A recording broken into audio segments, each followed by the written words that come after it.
दो चीज़ों के बारे में मैं ज़रूर बताना चाहूँगा। एक तो ये दोनों विषय जो है शिक्षकों से संबंधित हैं।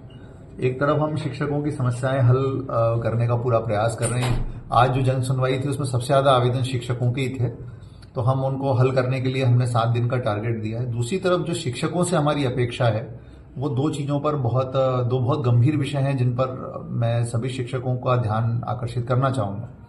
पहला है कि जो किसी और व्यक्ति को किराए पर, या जिसको कहा जाता है लोकप्रिय भाषा में किराए पर रख करके, या किसी और व्यक्ति को जो है शिक्षक के रूप में कार्य कराना, डमी शिक्षक के रूप में, और खुद शिक्षा देने का कार्य नहीं करना। इस तरह के केसेस को हम बहुत ज़्यादा गंभीरता से लेने वाले हैं और इस तरह के केसेस में एफआईआर दर्ज करने की कार्रवाई होगी।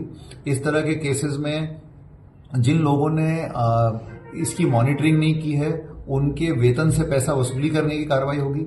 इस तरह के केसेस यदि सामने आते हैं और जांच में साबित होते हैं तो हम संबंधित शिक्षक को नौकरी से बर्खास्त करने की अनुशंसा करने की कार्रवाई करेंगे। तो मैं ये बताना चाहता हूं सभी को कि ये बहुत ही गंभीर मसला है।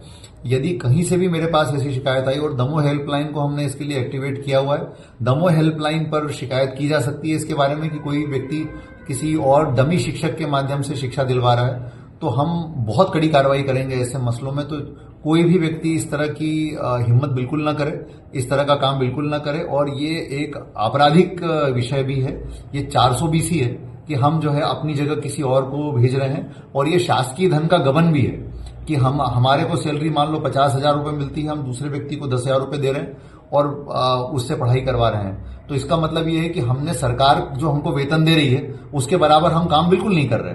तो ये शासकीय धन का गबन भी है। और इसके साथ साथ मैं उन लोगों को भी चेताना चाहता हूं कि जो लोग इस तरह का काम करने के लिए राजी हो जाते हैं, जो व्यक्ति उनकी जगह पढ़ा रहे हैं वो भी इसमें इस अपराध के पूरे भागीदार होंगे और उनके खिलाफ भी कार्रवाई हम लोग करेंगे।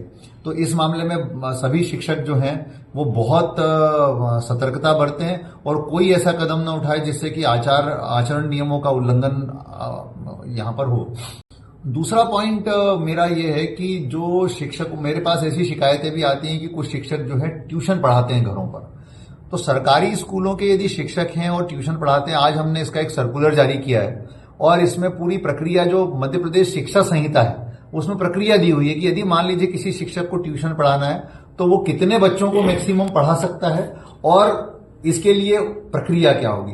तो कोई भी शिक्षक, एक तो जो शिक्षा संहिता में और नियमों के अंदर और निर्देशों के अंतर्गत जो 2005 के निर्देश हैं उसमें जो संख्या दी है उससे अधिक बच्चों को ट्यूशन नहीं पढ़ा सकता। जितना मुझे याद है अधिकतम 3 बच्चे हैं उसमें, तो उससे ज्यादा नहीं पढ़ा सकता। और दूसरी चीज ये है कि पढ़ाने से पहले, ट्यूशन घर पर पढ़ाने से पहले उनको सक्षम अधिकारी की लिखित अनुमति लेना जरूरी होगा। तो यदि कोई भी शिक्षक, सरकारी स्कूल में पढ़ाने वाले व्यक्ति, यदि बिना लिखित अनुमति के, और जो संख्या उस लिखित अनुमति में दी है उससे अधिक, यदि कोई भी ट्यूशन पढ़ाता पाया जाएगा तो उनके खिलाफ भी बहुत कड़ी कार्रवाई हम लोग करने वाले हैं। तो इसीलिए ऐसे सभी शिक्षक ध्यान देंगे, विशेष रूप से जो अपने घरों से कोचिंग क्लास चला रहे हैं, सरकारी शिक्षक जो कि घरों से ट्यूशन चला रहे हैं, यदि उनको ऐसी कार्रवाई करनी है तो शिक्षा संहिता और 2005 के निर्देशों के अंतर्गत वो सक्षम प्राधिकारी से पहले लिखित अनुमति प्राप्त करें। अब यदि अगले महीने से हम इसके बारे में औचक निरीक्षण शुरू करेंगे, यदि कोई भी शिक्षक हमें लिखित अनुमति के बिना इस तरह से कोचिंग पढ़ाता पाया गया या कोई भी शिकायत आती है तो हम ऐसे लोगों के खिलाफ कड़ी कार्रवाई करेंगे।